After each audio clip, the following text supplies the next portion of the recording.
శివ శివ శంకర భక్తవ శంకర శంభో హర హర నమో నమో శివ శివ శంకర భక్తవ శంకర శంభో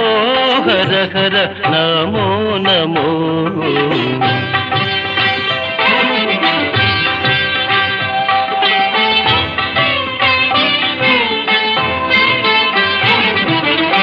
పుణ్యము పాపము ఎరుగని నేను పూజలు సేవలు తెలియని నేను పుణ్యము పాపము ఎరుగని నేను పూజలు సేవలు తెలియని నేను ఏ పూలు తేవాలి నీ పూజకు ఏ